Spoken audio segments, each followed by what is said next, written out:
বিএনপির vice chairman বলেছেন এই সন্ত্রাস, দুর্নীতি আর চাঁদাবাজি, দখলবাজির কারণে ৭,০০০ নেতা কর্মীদেরকে বহিষ্কার করা হয়েছে। এটাই প্রমাণ হয় বিএনপির ভিতরে চাঁদাবাজি আছে, বিএনপির ভিতরে দখলবাজি আছে, বিএনপির ভিতরে সন্ত্রাসী আছে, নালে তারা কেন বহিষ্কার করলো? বিএনপির মহাসচিব উনি বক্তব্য দিয়েছেন আওয়ামী লীগের আমলে ১ লাখ টাকা চাঁদা যেখানে দিত সেখানে আজকের ৫ লক্ষ টাকা চাঁদা দিতে হয়। আমার প্রশ্ন মহাসচিবের কাছে, এই টাকা কারা নেয়? ইসলামী আন্দোলন বাংলাদেশ চায় এই দেশটাকে একটি দুর্নীতিমুক্ত দেশ গড়তে। আপনারা কে কে চান? চান দুর্নীতিমুক্ত? ইসলামী আন্দোলন বাংলাদেশ চায় এই দেশটা একটা সন্ত্রাস মুক্ত দেশ গড়তে। আপনারা এই দুইটা জিনিস চান? কারা কারা চান একটু হাত জাগায়। যদি আপনি দুর্নীতি মুক্ত করতে চান তাহলে যারা দুর্নীতি করে তাদের বিরুদ্ধে আপনার সংগ্রাম, আপনার ত্যাগ, আপনার যুদ্ধ জিহাদ করতে হবে কিনা? আপনি এর জন্য প্রস্তুত? যারা সন্ত্রাসী করে, যদি সন্ত্রাস মুক্ত করতে চান তাহলে সন্ত্রাসের বিরুদ্ধে রুখে দাঁড়াতে হবে। আজকের একটি প্রতিষ্ঠা বার্ষিকী সম্মেলন এখানে, নাকি? এখানে রাজনৈতিক কোনো কিছু নয়। এখানেও আমাদের নেতা কর্মীদেরকে আসতে বাধা দেওয়া হয়েছে। বিভিন্ন জায়গায় রান্দা বগি নিয়ে টহল দিচ্ছেন। আমরা ওই রান্দা বগি আমরা ভয় পাই না। আগামী দিনে এই বাংলাদেশে ইসলামের পক্ষে বাক্স হবে একটা, আর ইসলামের বিপক্ষে যারা থাকবে তাদের বিরুদ্ধে ইসলাম প্রিয় তৌহিদি জনতা একটা সংগ্রাম করে তুলবে ইনশাআল্লাহ।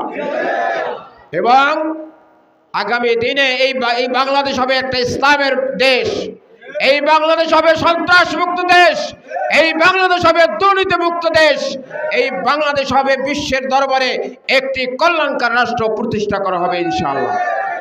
এই অঙ্গীকার নিয়ে পীর সাহেব চরমনাই মাঠে নেমেছেন। আজকের ইসলামের পক্ষে ঐক্য করে উঠছে। আজকের বিএনপির মহাসচিব উনি বক্তব্য দিয়েছেন আওয়ামী লীগের আমলে ১ লাখ টাকা চাঁদা যেখানে দিত সেখানে আজকের ৫ লক্ষ টাকা চাঁদা দিতে হয়। আমার প্রশ্ন মহাসচিবের কাছে, এই টাকা কারা নেয়? ইসলামী আন্দোলনের বিরুদ্ধে তো এরকম কোথাও কোনো অভিযোগ নাই।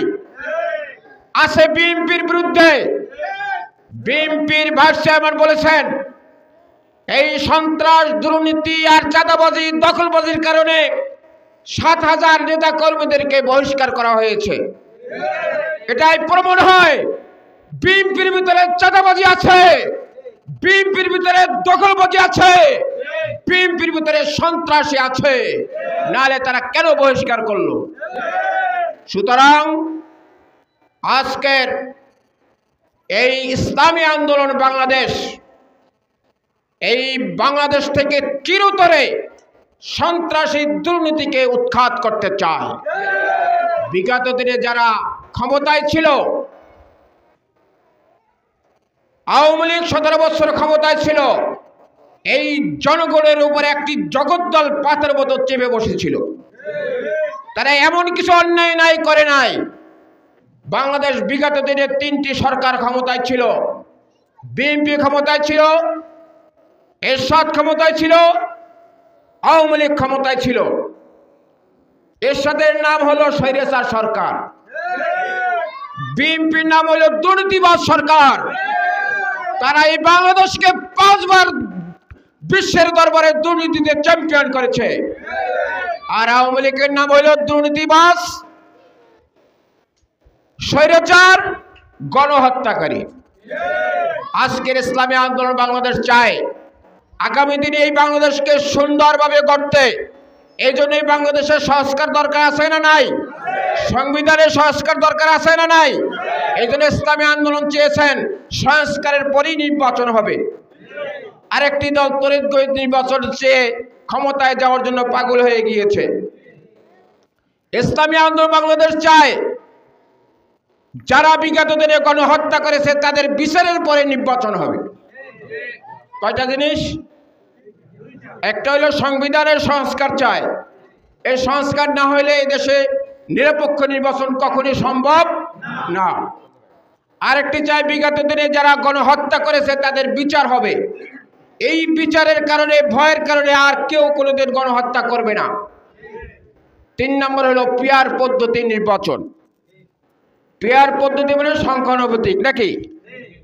এই নির্বাচনের মাধ্যমে ব্যক্তি প্রভাব এলাকায় থাকবে না, কেন কোনো প্রার্থী থাকবে না, তাহলে ব্যক্তি কোনো প্রভাবও থাকবে না, কালো টাকার প্রভাব থাকবে না।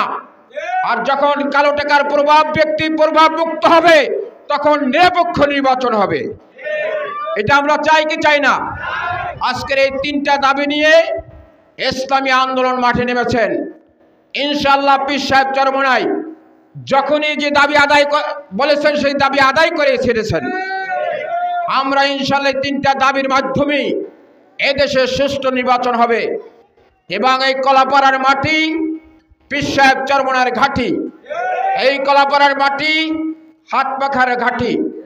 আজকের এই কলাপাড়া 4 আসনে আমাদের অধ্যাপক ডাক্তার মুস্তাফিজুর রহমানকে মনোনয়ন দিয়েছেন।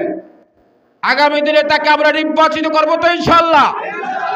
তাকে নির্বাচিত করে এই কলাপাড়াকে একটি সন্ত্রাস মুক্ত, দুর্নীতি মুক্ত, একটি কল্যাণকর, একটি ইসলামী আদর্শ ভিত্তিক একটি আসন গড়ে তুলবে ইনশাআল্লাহ।